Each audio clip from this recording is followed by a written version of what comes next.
of America and to the republic for which it stands, one nation, under God, indivisible, with liberty and justice for all.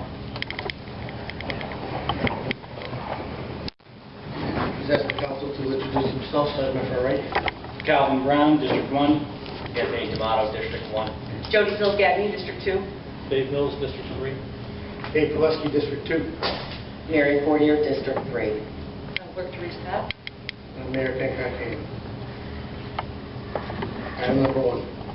To consider the draft report of the Charter Revision Commission and to accept, reject, or recommend changes regarding the following proposed charter. Oh, I'm sorry, excuse me. We have a We're in public hearing first. We certainly do. I don't have the agenda. I have that right here. Okay.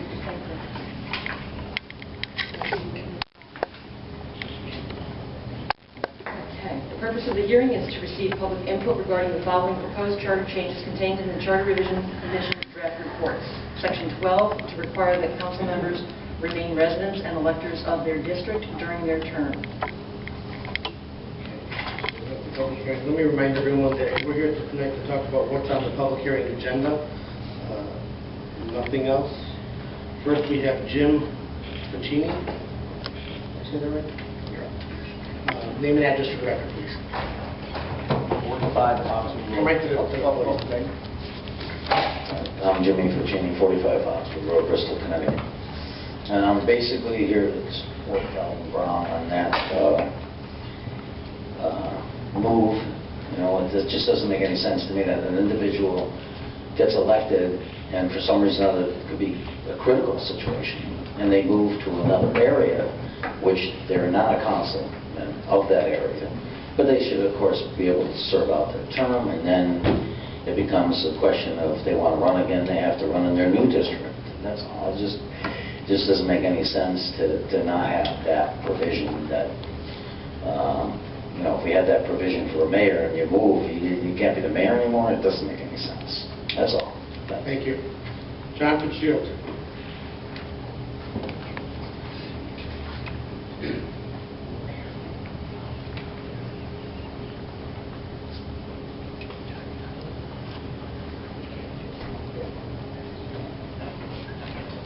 Good afternoon, I'm John Fitzgerald, 99 Gregory Road, Chair of the Church Commission.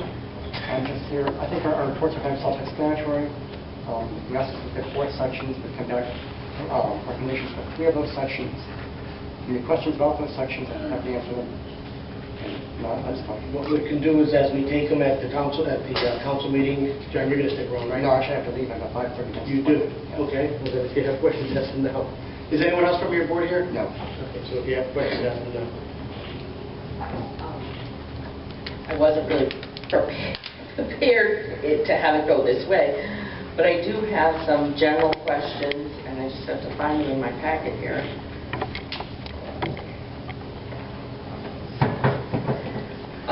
I want to speak generally about the process and several aspects of the report we received from the Charter Revision Commission that I consider inconsistent.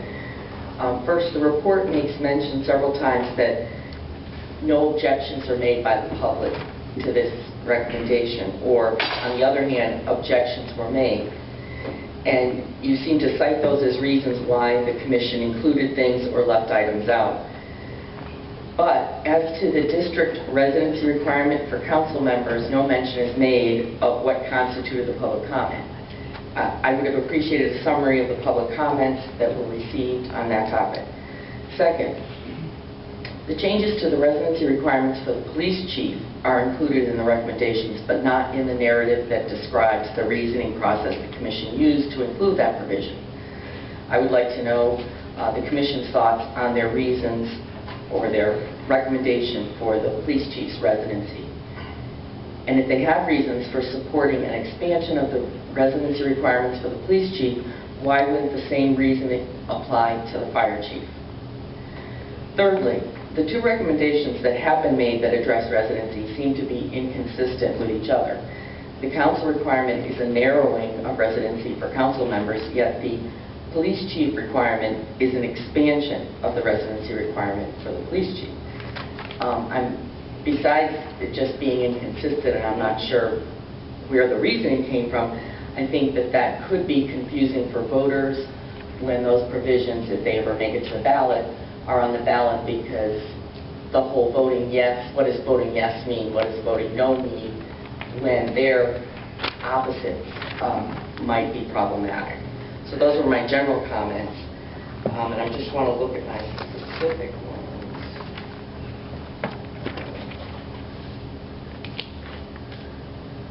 I think those are the only ones that would be addressed to you, Mr. Fitzgerald. Regarding the police chief residency requirement, both the police and the fire, in my opinion, we treat them the same, in that we kind of follow the lead of the employees. In the case of the police chief and the police board in general, there was no criticism, there were no complaints, there were no concerns brought to us about the changes in the police section by the police representative. There were concerns brought to us by the fire department's employee representative. So given that we were getting no concerns on one, but concerns on the other, we kind of followed the lead of the employees and in adopting or not adopting the changes. In general, the changes regarding the police sections were those presented to us by the personnel director on behalf of the police board. That answer your question? Yeah, but you're not concerned that could end up being an inconsistency with one being required to live in the city and one having a radius, that's an inconsistency that we shouldn't have in our charter? Yeah, again, as I said, we just followed the lead. There were no concerns regarding the residency of the police chief. There were concerns regarding the sections brought to us by the personnel director regarding the fire section. So we just followed the lead of the employees as to whether or not whether to make changes or not. Your Honor, can I ask a follow-up question to that? Fair. To the chair? Can I ask a follow-up question? So, Chairman Fitzgerald, I hear you saying that you followed the lead of the public comment that you received at these meetings for the provisions regarding the police department and the fire department. So I was wondering if you could give us a general idea of what the public comment regarding the city council residency requirements were. What was the general mood of the people that showed up to those meetings to speak on that issue? There were some who were in favor of it and some who were not.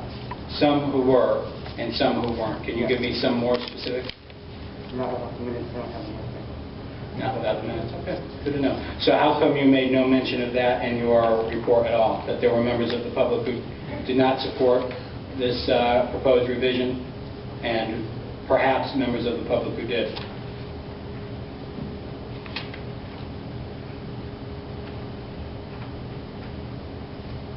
I don't know.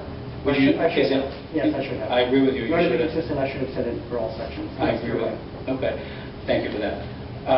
Would it be fair to say that there were more members of the public who disagreed with your proposed revision regarding council member district changes than there were members of the public who agreed with your proposed revision?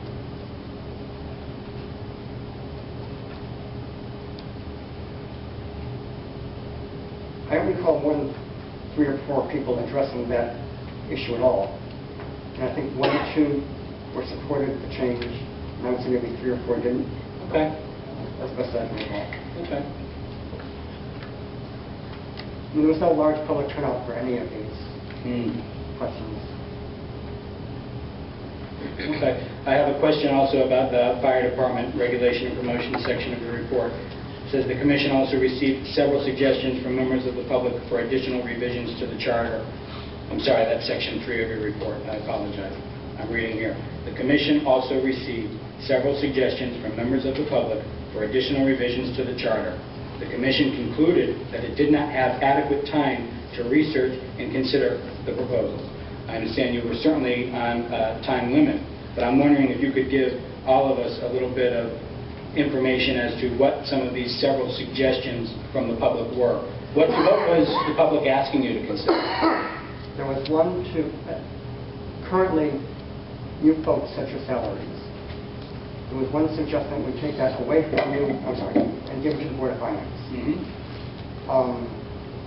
There was 1 to have referendum on large ticket items. There was two more. There was one dealing with whether or not there should be a misconduct provision in the charter What kind of misconduct are you referring to? regarding elected officials Regarding elected officials, and what type of misconduct? toward employees Toward employees of what? on the city. Of the city? Okay. Are you talking about sexual misconduct, Chairman Fitzgerald? There was nothing presented before us other than misconduct. Other than misconduct? And there was one more.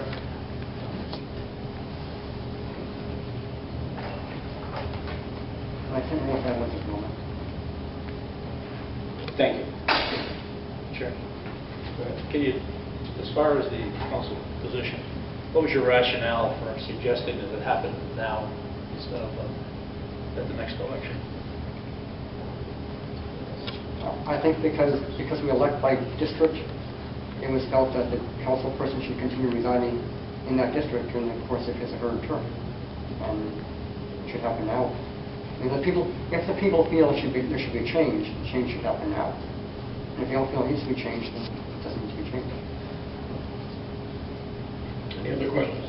Thank you, through the chair. Attorney Fitzgerald, was there any discussion among the committee members about the proposed changes to fire and the police departments where they're not being treated equally by dealing with, you mentioned that you took, and it sounds like you put a pretty strong emphasis on the public comments or the employee comments as you guys rendered your changes. But by affecting one department, not the other, was there any consideration or thought process about treating the departments differently or making them even more differentiated in the charter? Not that I recall. That was not brought up at all. I'm shocked. I mean, I can't say it. Could you ask that question again? You bet. By making changes to one department versus the other, Yeah. both in terms of merit and in terms of how we hire a new police chief, Yeah. and the residency requirement and promoting a radius, were there discussions among your commission about making a schism of sorts? We're treating one department differently than the other, and formalizing this within the charter, the Constitution of the city, we're making it separate in terms of how we approach both departments, especially with the residency requirement.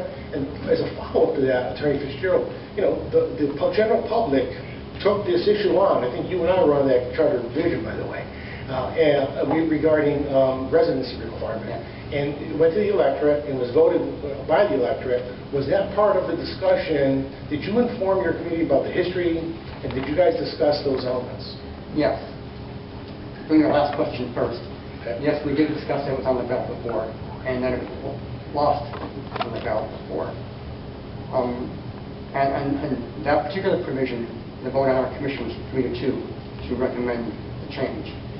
There was a feeling among those who voted for the change that the 20-mile radius proposed was different than the open-ended live wherever in the prior question. Regarding my recollection regarding the discussion about police versus fire is I'm not sure we thought they needed to be treated the same. Although Ms. Ferguson came and gave the presentations of the police and the fire commissioners, none of the police board members came to tell us why they wanted the changes. None of the fire board commissioner members came to tell us why they wanted the changes. And again, not to disparage Mrs. Ferguson, because I think she gave a great presentation as to the changes they wanted. But the people who were apparently wanting to change weren't coming for us to explain why they wanted to change. In the case of the fire folks, they were coming to say why they didn't want to change. It seemed kind of sensible to us to kind of follow the lead of the employees, since they live under the commission. Thank you, Attorney Fitzgerald. Your Honor, one more follow-up. I'm not quite sure you answered Councilmember Mills's question. Can you elaborate a little bit more? I mean, you said that your feeling was that the people would want the change now effective for the council members' residency requirement. Was there discussion about making it effective, or did you get advice about making it effective at the next council election cycle. The only discussion I remember us having was to make sure that the change included a provision that if a vacancy occurred, it would be filled the same way the vacancies are filled now. Which is why you see that reference to the other two sections of the charter, in that section. And I don't recall a specific conversation about making it effective later. It was never discussed. I don't recall that, no. Thank you. No. Any other questions? Thank you. No. Craig Meyer.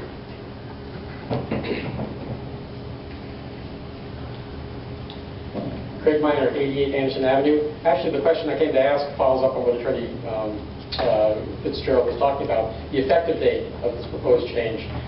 My recollection, previously when we changed the charter affecting elected officials' terms, such as when we adopted term limits a couple of years ago, it was to take effect with the following election, and that it wouldn't have any impact on the current sitting mayor, as the case may be. So I was expecting to hear tonight that the intent is that if this does go on the ballot, it would be with an effective date of November 2017, but not affect any current city council person. The other thing I want to talk about is I'm disappointed that the commission didn't recommend big ticket items. I know the mayor went to the commission at their first meeting and suggested that the commission take up the big ticket item issue. Correct. We're only here to talk about what's on the agenda tonight. Yes, well, this is on the agenda. This is their report. I'm talking about their report. And I'm talking about what the report does not contain. It does not contain a discussion because they didn't even take it up. Let me ask you, I was under the assumption we're talking about the items on the agenda only. He's talking about the report. What are we doing?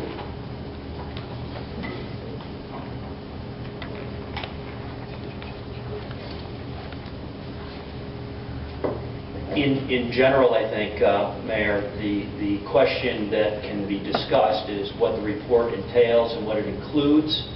I would suggest that it's probably on the periphery of allowable to have this discussion, but I suppose on the other hand, it's someone could step up here and say that councilmen should be paid $200 million a year. That would be equally absurd to be having a conversation about. So I think you just need to keep it on a very short leash on how far it can go astray. All right, thank you. Okay. So I'm disappointed that they didn't pick it up, as I'm sure the mayor is. It was a legitimate item, and we can discuss the merits of it some other time. But I'm disappointed that they didn't give it consideration. It was discussed at their second meeting when Commissioner Hartman noted that this would require a new item in the charter. And then at the meeting after that, when it was mentioned that they received information on how Enfield, Greenwich, Manchester, and Huntington handled big ticket expenses, it then got dropped. Commissioner Hartman suggested that the idea be dropped.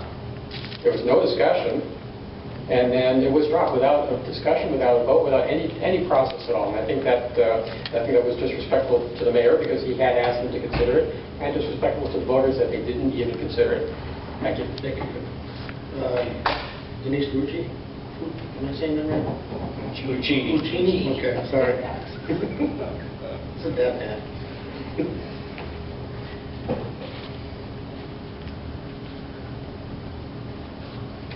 My name is Denise Lucchini. I live on 45 Foxwood Road, and I'm from the 1st District. And I'm here also, I guess it's the same as we've been talking about. It's the effective date of the revision that's in question for the council members remaining residents in their district. I currently support that Calvin finish his term. I think he does a good job, and he knows the district. He's lived there all his life. And I would really like to support that the change take place on the next term. Thank you. Okay. Thank you. You're welcome. Thank you. It's me. Jeannie?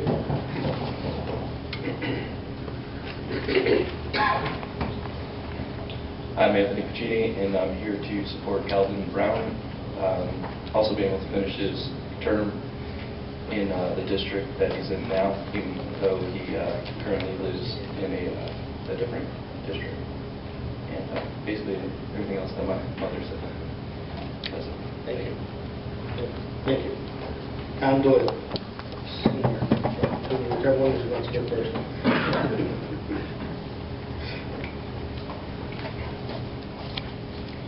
Yes, Tom Doyle Jr., 128 High. Good evening. I'm just going to cut to the chase.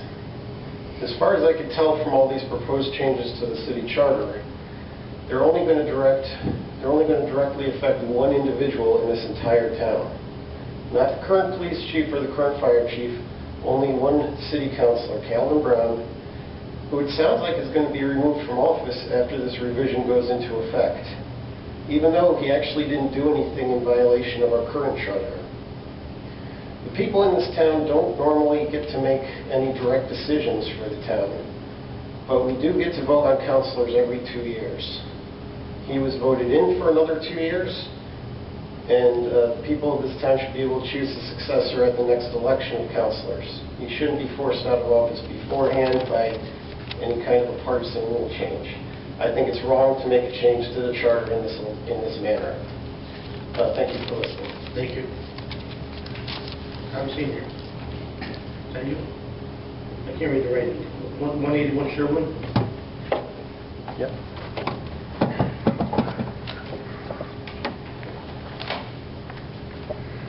Good evening. Tom Doyle. I live in Bristol and reside at 181 Sherwood Road, District 1. I also noticed an irony in this meeting's revised agenda.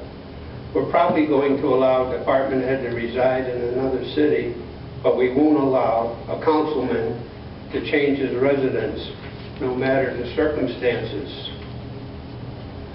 I might be willing to contribute to challenge the legality of any future charter change affecting residency of council persons.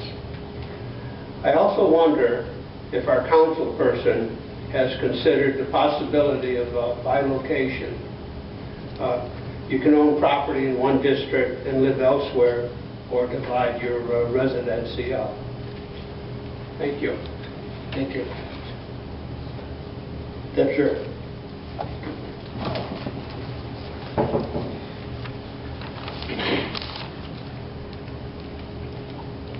Good evening. Thank you for allowing me to speak. Debbie Scher, 6 Pilgrim Road, Bristol. I'm here tonight to voice my disapproval of the so-called Calvin Clause, what I see as a childish political attempt to discredit and remove from office the most popular vote-getter in the last 2 municipal elections.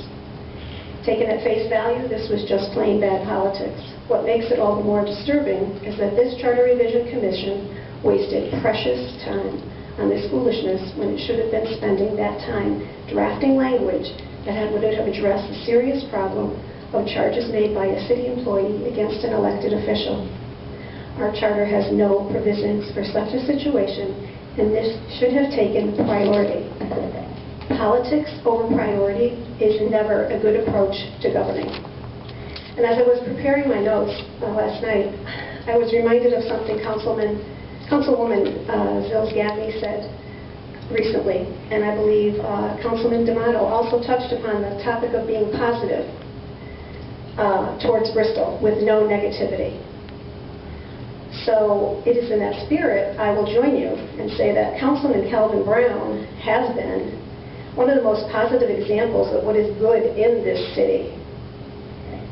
How is it positive on our city's reputation to try and remove him from office?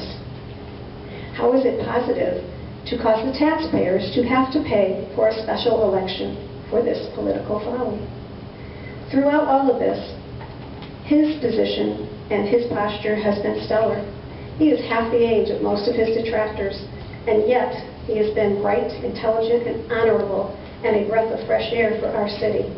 Someone whom all of us can be proud, regardless of our district.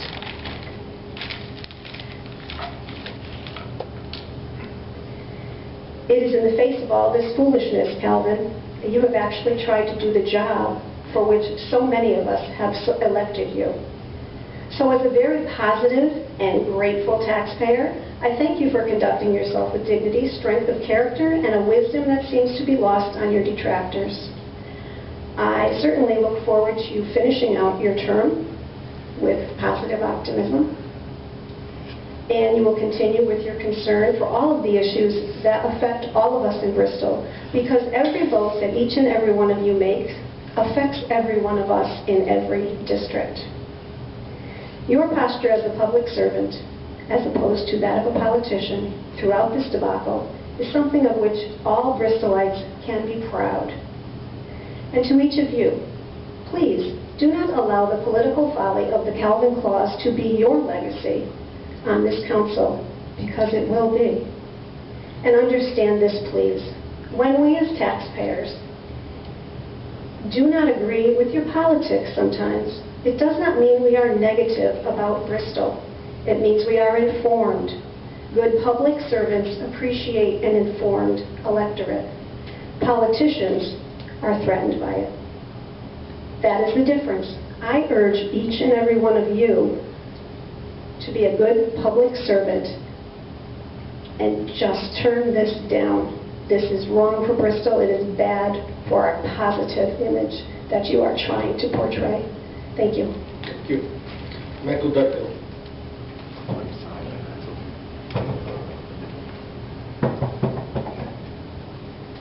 Michael J. Dutko, 116 Bliss Road, addressing the councilman residency issue. Berlin, Germany in the 1960s was a divided city.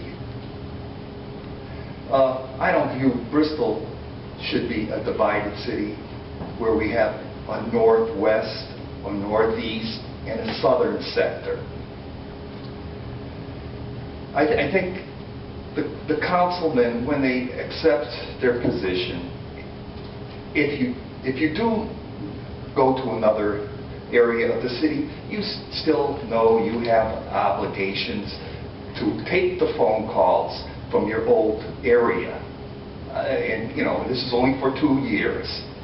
You know, you still got to take that call at 11:45 that the local rock band is practicing in the old factory building, and they're squawking with a lot of noise, although they have the right for the city ordinance till midnight. You'll still take that call from your old area of town.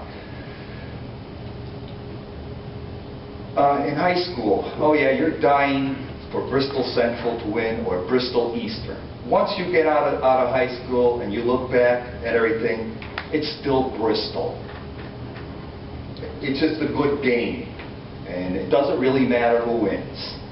It's within the environs of Bristol. This, I feel, has been politically motivated.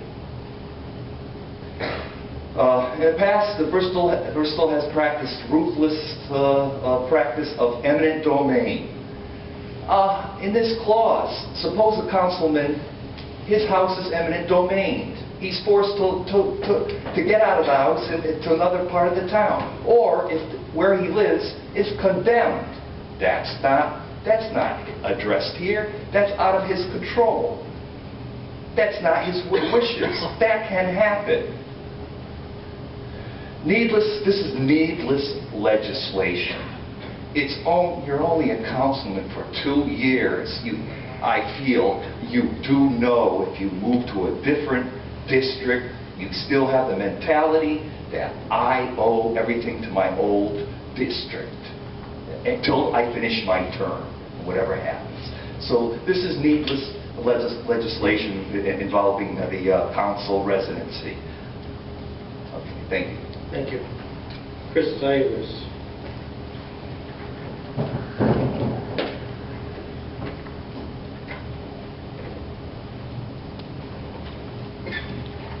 Hi, Chris Zayas, 32 Whitman Street.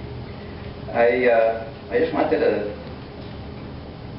say that I wasn't very happy with the outcome of the Charter Revision Commission's decision regarding Calvin and his move and whatever, the coincidence that he moved from one district to the next. I think Debbie, the lady before me over here, I think was very eloquent in her expose in terms of saying this was politically motivated. Certainly the charge came from the head of the Republican Town Committee, and it's It's interesting to me that the majority of the commission, it says, voted in favor of this. So I would be concerned as to, not concerned, I would question who was the majority for it, who was against it, and what political affiliation they are. As far as what this gentleman alluded to, I think there's a very interesting chance for a contest if this thing gets approved. I think there's nowhere that you could probably find that would say we can upset an election. The will of the people was demonstrated in the election. He won handsomely. He deserved the spot. Now he moved, and the consequence will be that in the 2 years he'll have to challenge it in a different district. Their rationale saying it was anticipated in our election process that you have to stay in the district. Well, I think the solution to that was anticipated that 2 years is long enough, and that you can relocate in 2 years, and everything will be fine. Bristol will not come apart at the seams. Him living 2 or 3 miles from his district is not going to change anything in his decision-making about what's going to happen for the betterment of Bristol. This is not a big problem. You guys are looking for a solution to something that doesn't exist outside of our politics. The board, the Charter Revision Commission, could have spent their time better looking at other issues. And by example, Chris Wilson presented a problem that's likely to come down the line for the Board of Ed term limits. They're all going to expire at the same time in a few years. Okay? That's more of an issue. This was time not well spent.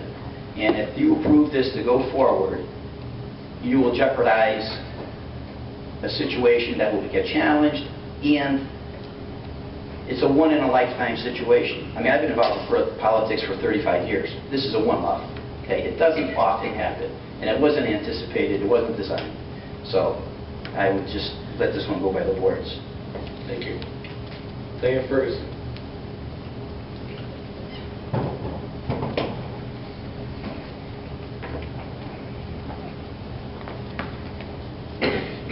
I originally went to the Charter Revision with a pretty aggressive proposal to remove police and fire promotional language from the charter and put it into the ordinance. Too aggressive for most of us. At the request of the chairman and after having a discussion with both unions, we revised the proposal to edit only those sections that were overridden by collective bargaining. The fire union still opposed those changes, and so those changes did not move forward. It's my understanding that the police union is now opposed to the changes because of the inconsistency of one bargain change proposal moving forward and the other not. So to avoid any potential for further labor issues, I would respectfully suggest that either both the bargain changes for police and fire move forward or neither. And I think the simplest approach is probably to reject both, because the promotional processes will continue unchanged as they have, regardless of whether the charter language is accepted or rejected. On the matter of chiefs, I proposed a radius requirement in lieu of a residency requirement. And I think it's important to note that I believe both police and fire unions support that change. I think Chairman Fitzgerald said that he wasn't sure if the fire union supported it, but they do support a radius. We have a radius for entry-level fire already. Years ago, the charter was changed to have both a residency requirement and an employment agreement. And I think that limits our pool, and I've said that from the very beginning. It's often good policy to promote from within. We have qualified candidates. And I think the residency requirement is limiting that pool. I think we all want a chief who's vested in the community and visible leaders out to the public. And that commitment, I don't believe, comes from residency. I think it comes from professional desire to do the job well. So I would respectfully request that the police chief radius proposal move forward, but I would also strongly recommend that you suggest that the charter revision also apply that to the fire chief. I think, as with the bargain changes, it should be either both or neither. And I would ask you to accept the changes for police and also send back a request to consider fire. Thank you. You're going to be around for questions later? Yes. Cheryl Tebow. Hello, Cheryl Tebow, 73 Yard Drive, Bristol. A couple things. So what came first?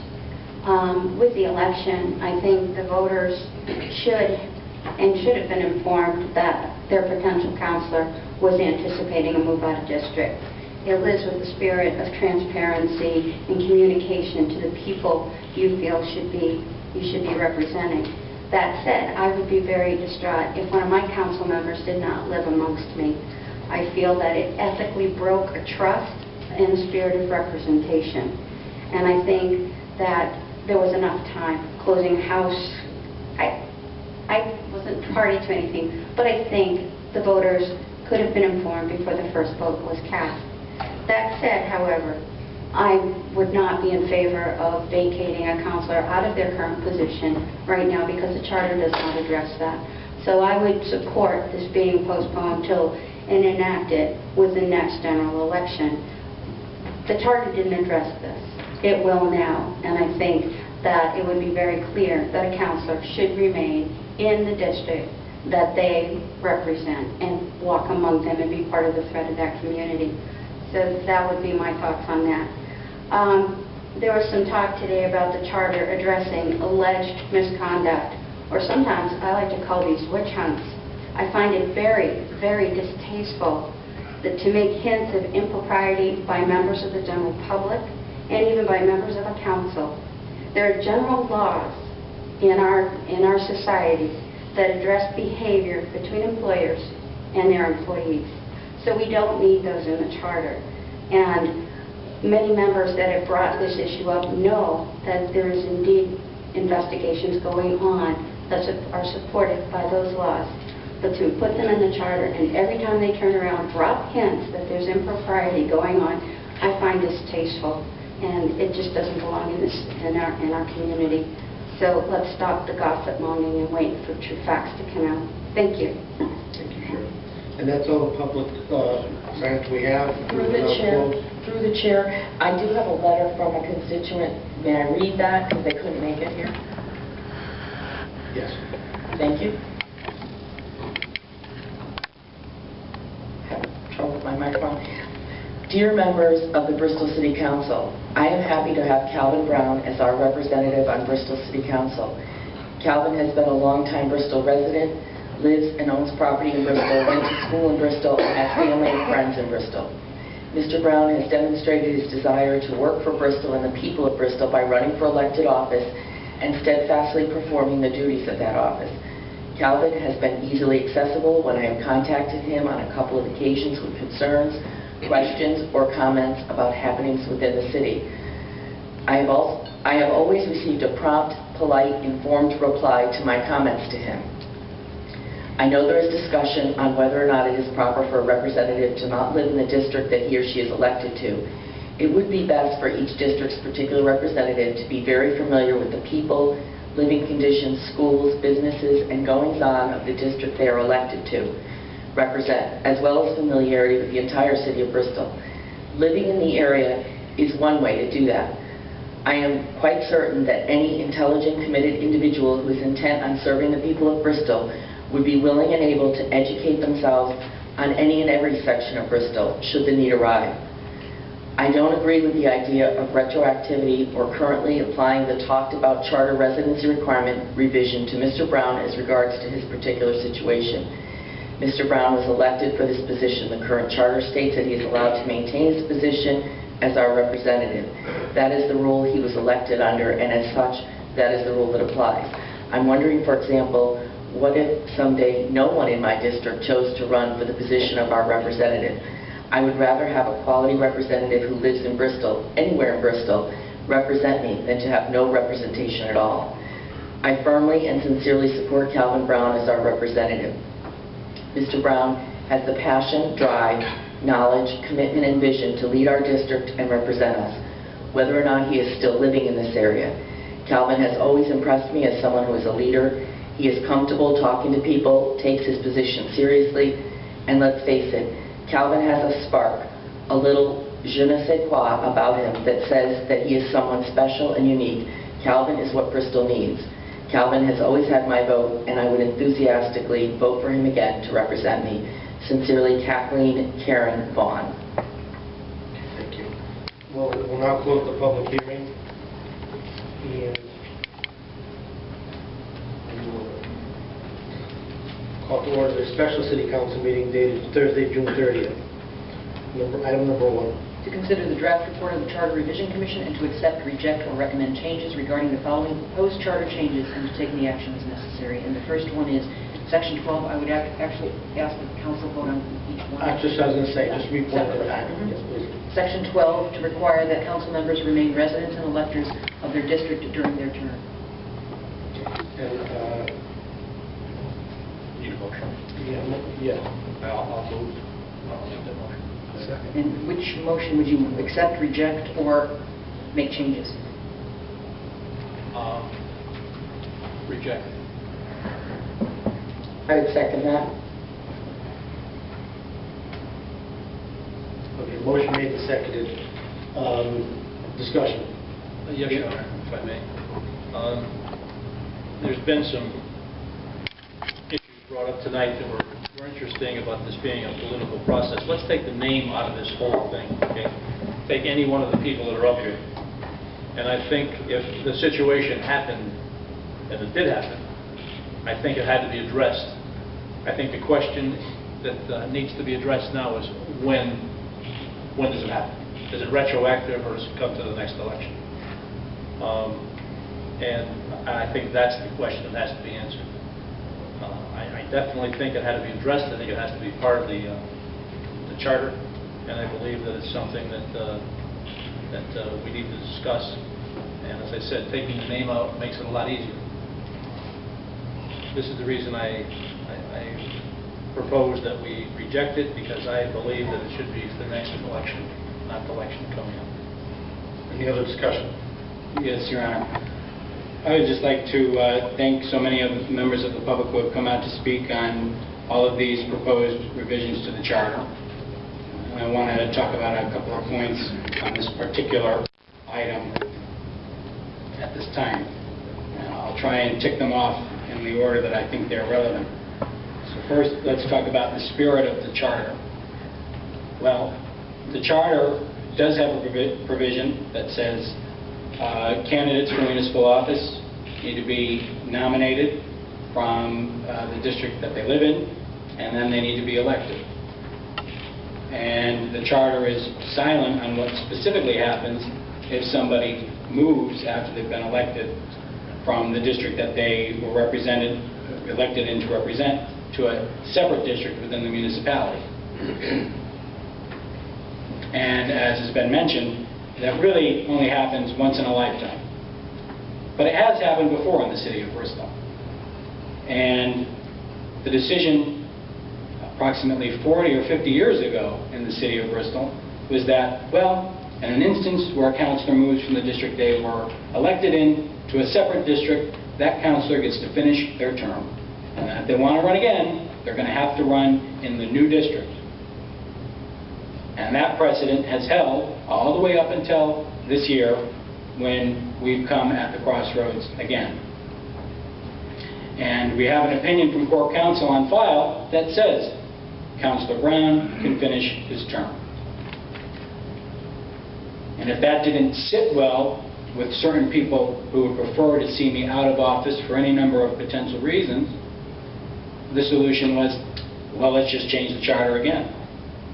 And I don't think that's the best way to conduct public policy. I don't think that serves the people of the city very well. So that's the spirit of the charter. Secondly, we'll talk about this question of, well, if a councilor moves from the district they were elected in, how can he represent the will of those voters? Well, I can tell you in my instance specifically, I lived in the 1st District of the City of Bristol for 21 years. And that's pretty long by anybody's standard, right? I'm only 24 years old. I'm not even 24 years old. I lived in the 1st District my whole life. My friends, people that I love dearly, my neighbors or former neighbors, people that elected me, not once, but twice, to be their representative. And I think that when an instance like this occurs, the will of those voters should be honored, and that that person can finish their term. Now, this year happens to apply to me. I do not live in the 1st District anymore. After years and years and years of living in the 1st District, that's not where I reside. But I still take those phone calls from my neighbors and my constituents. And I will continue to do that. And I have a feeling that even after I'm long gone from the Bristol political scene, there are still going to be people that want to call me to know about what's going on or to ask me a question about something happening in the city of Bristol. And anybody is welcome to do that at any time.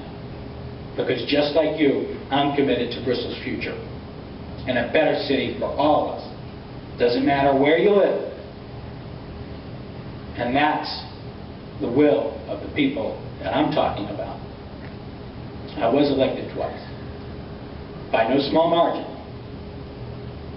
And I am committed to finishing out this term. Now, by my count, we had 12 people speak tonight. All 12 of them agreed that if this is going to happen, it shouldn't happen until the next election, the next municipal election. And it should not be applied retroactively. And if we are really supposed to be servants of the people on this board, then why do we have public hearings if we don't take what people who come out to these public hearings have to say seriously? That's our job, in my opinion. And for as long as I am a city councilor, however long that may be, you have my word, I will do my job. Your Honor. Please, if you could. Yeah, okay. In my statement, I said I do want this to come up. Obviously, if we vote to reject this, it won't make it to the ballot, correct? That's correct. So maybe we could vote on mine, and I'd like to change it, to send it back, to change. You're amending it. Or I'd like to amend it, to send it back, to change the dates. It'll be for the next election. So the amendment now is to send it back to Charter Revision and ask them to change the date until November 2017, whatever that day is election. Correct. Okay, do I have a second on that? Second. Motion made second. Discussion on the amendment. I have a few things to say if I can. I am in favor of the town voting on whether or not a council person should reside in the district. Before this whole issue came up in December, I was under the impression that you did have to reside in the district, and I think many of us were. After the opinion from Corporation Council, we learned that you did not have to. I am in favor of a council person residing in the district, only because I am not in favor of an at-large appointment. I think our city is very large. I think that 2 members of the council should be responsible most for their district, for their section of the city, and look out for their section of the city. And I do agree with what Chairman Fitzgerald said, that we either want the change or we don't want the change, and it should take effect. However, after listening to a lot of the public comment today, and going off of what Calvin just said, that we should listen to what the public comment says, I can agree with a lot of you had said. I am in favor of sending it back to charter and asking for an amendment to take effect after the next election cycle. Any other discussion on the amendment? Yeah, Your Honor, if you don't mind. All right, so for those of you who know, I'm the other elected representative from the 1st District. Obviously the second highest vote getter. That's meant to be a joke. We have to cut through some of the circles in here. So, listen, I'm going to be honest with you because that's what's expected of all of us. I walked in this room tonight and I wanted not to send this back to charter. I called Calvin today because I thought it was decent to call him and tell him how I was going to vote. And I told him, Calvin and I have had a discussion about this before, maybe once or twice.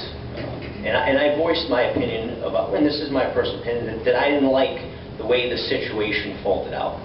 I didn't like how things went. And I don't like for 1 second the situation we're in right now. Because I don't appreciate being put in this kind of a position, because there's another large group of voters that are not represented here tonight. They're not here. Either they can't make it or they don't want to come. And they're not happy either. However, I don't want to push negativity over positivity, and I'm going to take one for the team here. I'm telling you, I'm not happy about it. But I do think in the nature of what we have going on in the city right now, the things that are happening, the people that are interested in town, I don't want to jeopardize anything else because of this. I think that this could be dealt with at another time. And it will be dealt with another time. And it will be dealt with appropriately. Because if anyone in this room has a reason to be very, very mad, it's me. Calvin worked very hard on his campaign, and you know what? So did I. Because I knocked on almost every single door in that district. And you know what? I thought I was running against a person who was living there. So you bet, I am mad. But I also respect everyone up here, and I hope that someone and everyone in here can respect my opinion on it, regardless of how I'm going to vote tonight. And I am going to vote to send it to charter against my better judgment. And that's all I have to say about that. Thank you. Thank you. Discussion on the amendment. Now we're voting on the amendment to send it back to charter revision and ask them to change the date to November 2017 election. All in favor? Aye. All opposed? Motion passes. Now back to the original. Is that we're done? You're done. Go We're to the done. next one. Okay. All right. So that's item number A And B is Section 46A, to revise the procedures for promotion in the police department. Diane, this was one you were talking about. Any questions on personnel director recommended rejecting this? She made two recommendations. She recommended, I believe, to the chair, that she recommended accepting one, but then she came back and said reject them both. So which would you prefer? You want to clarify, please? This 46A is on basically the bargaining changes, and I think I would suggest rejecting it because of the lack of consistency between police and fire. The police union no longer supports these changes as well. So can I have a make a motion? Can I ask Diane a question? Yeah. Sure. Would you be in favor of it if it was the same for police and fire, or reject them both no matter what? I would be in favor of both going forward, but I think that is also going to cause quite a bit of controversy because the fire union does not support theirs going forward. So as I said earlier, it's going to have no material effect on how we conduct promotional processes. We've already overridden that charter through labor law in Connecticut. The collective bargaining overrides that charter, so it has no material effect other than the charter's technically not right. I have a question. Considering that many of these proposals have been overridden by the collective bargaining agreement, I was going to ask what effect it would have if the voters voted no. In other words, we'd almost be in violation of statutes if they voted no. I'm wondering if we do reject these tonight, this promotional section, I don't know whether it's something we should send back to charter right now or whether we can think about it for a future charter commission, but perhaps just taking the language out completely and replacing it with collective bargaining controls the promotion of Well, actually, in the fire department. that was my original proposal, and the fire union opposed that too. So I guess it's my hope that we clear the slate for now, focus on the radius issue for the chiefs, and unfortunately I'll be back next time the charter revision comes along to suggest that we adjust the bargaining changes as well. The fire union just was not comfortable. I understand. I'd like to make a motion to reject the proposed charter commission's revision to 46A. No, 46B, excuse me. No, it's 46A. 46A. It's 46A that we're talking about, the promotional provisions. My agenda says B. That's the next one. No, that's the next one. It's for the chiefs. In section B, it's 46A. 46A. Okay. Right. The next. I was looking at 1B in the agenda. Okay. Motion made with second. Discussion. Your Honor, to clarify, this is a motion to reject, right? Is that That's right? correct. Okay. Any other discussion? All in favor? Aye. All opposed, motion passes. Item number C.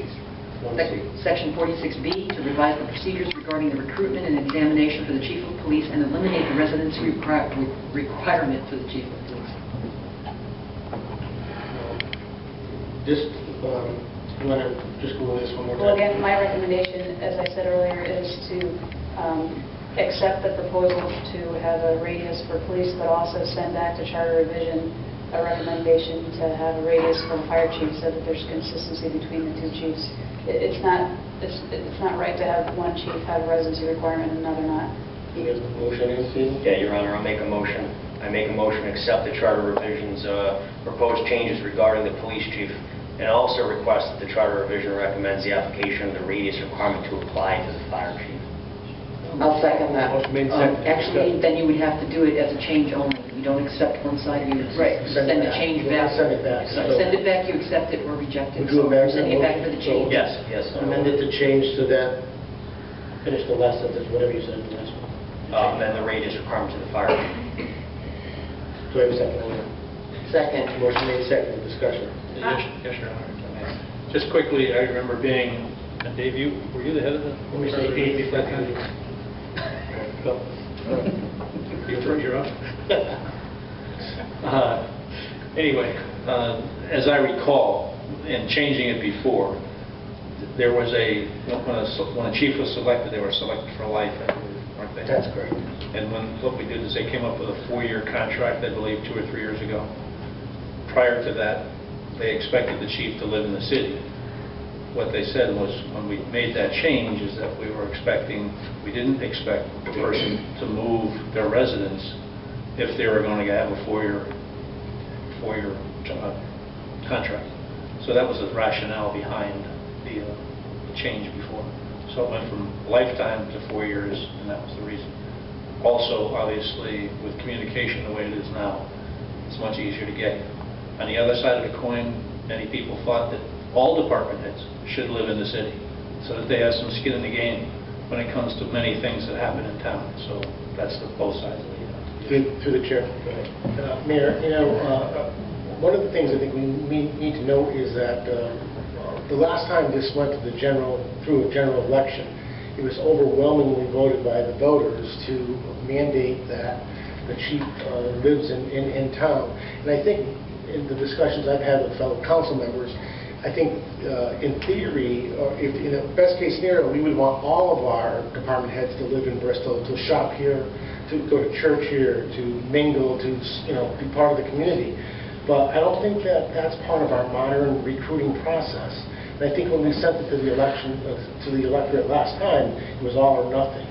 I think I'd like to support the radius requirement and in doing as we're doing it, because if you read through the charter, I think there's inconsistent application between the fire and the police boards. I know Joey's on the police board, and I think the strategy we need to have is to pull each member, each part or component of the charter so that both departments are treated very similarly and with equal application on hiring, on how we treat the chief, and all of the promotional procedures. So I think that should be one of our strategies as well going forward.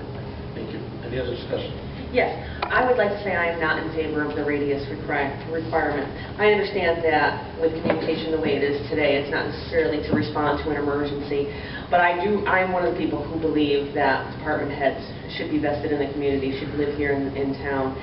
And I know that we can't do it for every department head, but I voted in favor of the police chief and the fire chief to have a residency requirement in Bristol a few years ago when it was on the ballot, and I still support that. I believe that when the police chief and the fire chief make decisions that affect our community, they should be affecting not only the community but themselves as well, and including budget and taxes when they determine that for their own departments here in the community and live in town.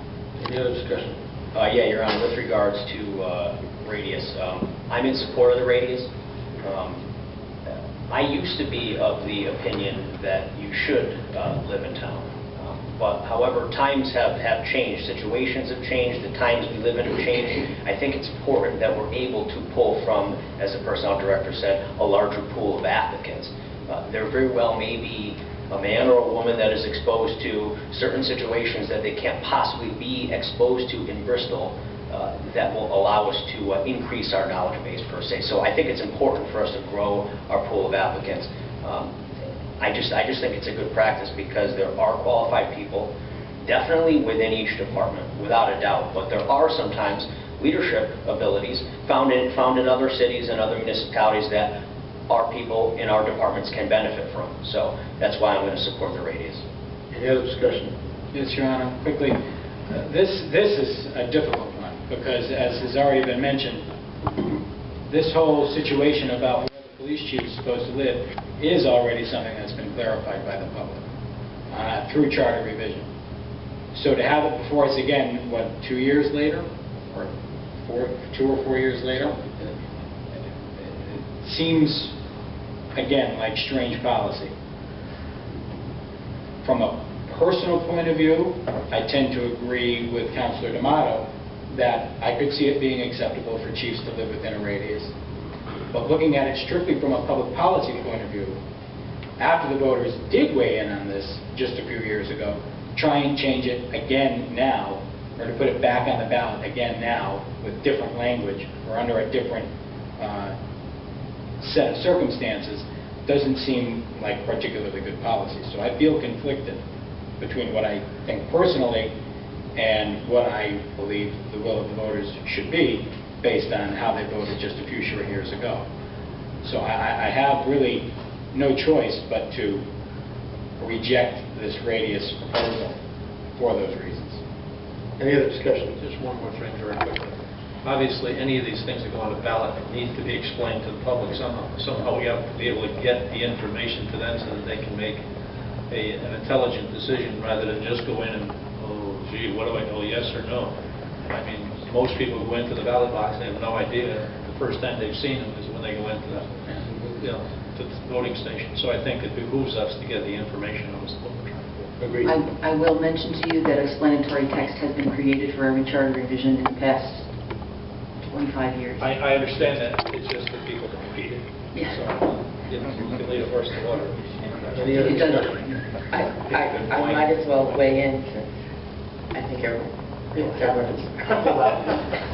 I feel compelled. I agree with Calvin that I am conflicted about this. When this was on the ballot in 2013, I voted that chiefs shouldn't have to live in Bristol. And that doesn't mean that I don't wish they would. I wish all of our employees lived in Bristol. Unfortunately, the reality is that I think it's the majority of our department heads and supervisors don't live in Bristol. And as someone who doesn't work in Bristol, I know that I don't spend my money in Waterbury. I don't even buy gas in Waterbury unless I've lost my mind and it's an emergency because I didn't get gas when I should have. I probably go to lunch once a month in Waterbury. I may go to a department store once a month. I really don't have any connection to Waterbury. If people on the street ask me where something is, I don't even know the names of the streets. So I understand the fact that we don't all live and work in the same community. But I do understand that it's a tremendous benefit when our employees do live here. So I wish our policies could be encouraging that. Again, the reality is that they don't. And the reality is that many of our supervisors live in other communities and spend their money in other communities and pay taxes in other communities. Like I said, last time I voted for the chiefs not having to live in Bristol because I thought that was a practical answer. But the voters disagreed with me by, I think, 2 to 1. So it's a struggle for me. This language that gives a 20-mile radius, I feel, is somewhat of a compromise, so I'm going to support it tonight. But I want people to understand that it doesn't mean that I'm not in favor of Bristol employees living in Bristol if they can. Discussion. Quickly, Your Honor, maybe I should have asked this to Mr. Fitzgerald when he was here, but Mrs. Ferguson, you can probably still answer it. Where did the 20 number come from? The 20 miles? Is that something that other municipalities apply, or? We actually just use that as a radius because we use that for entry-level fire. Oh. It's already in place for entry-level fire. No, Another point of information, just so you know, is that it's actually not legal to require residency for any unionized employees. So I know that not all department heads are unionized, but just so the public knows that it's not even legal to require residency for BART. We're not talking about that for the chief level, but it's not allowed for unionized employees. We meant encouraged, no. Encouraged, yes, I agree. Thank you. Any other discussion? Hearing none, the motion is to accept this and put it on the ballot. And to add fire. Yes, I'm sorry. No, this is to send it back to fire. I'm sorry. Send it back to fire and make the change. Thank you. Your Honor, I'm sorry to cut you off again. So if we vote in favor of, or if we vote yes on the upcoming vote, is to send this back to charter. Yeah, we're not putting it on a ballot. We're just sending it back to charter to ask them to add fire to it, and then send it back to us for another special city council. Okay. Well, then to clarify my comments earlier, I will vote to send it back to charter revision because that's the will of this board. But then when it comes back here again, I'm going to vote no for all of the reasons I just mentioned about the radius. Not to reiterate. Thank you. All right. All in favor? Aye. All opposed? No. 1 no, motion passes. Item number 2. And just one introduction so that the council is aware of the procedure. After this, there will be one more meeting, and it'll be a joint meeting with the Charter Revision Commission and the council, and you'll have the opportunity to tell them exactly what you've talked about tonight. And then after that, when they bring it back to you for your final draft, that's when you have the opportunity to vote on it. So there will actually be 2 more meetings. Okay, understood. Thank you. Thank you. Item number 2. To amend contract 2016-62, design build or burn building training facility to Yankee and Sons Construction Incorporated, doing business as WHP Training Tower for $166,016 for a revised total contract of $648,141. To authorize the mayor or acting mayor to execute any documents and to take any action as necessary. Do you accept? Move it. Second. Motion made, second. Discussion. Your Honor, this burn building is in back of the fire station on Vincent P. Kelly? That's correct. Okay. And when we allocated that money a few years ago to do the updates to that building, the facade, etc., wasn't this part of that scope of work, that redesigning the burn building, or am I wrong? It was. It was. We broke it out. Chief Peter or Roger, can you just explain how we broke it out to 2 different projects, please?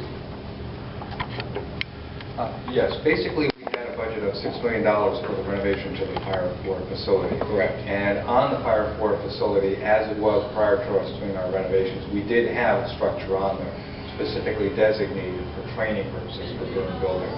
So when we started coming up with the designs, we did specifically remodel the budget to incorporate an amount of $500,000 specifically to address the construction for the replacement of the burn building.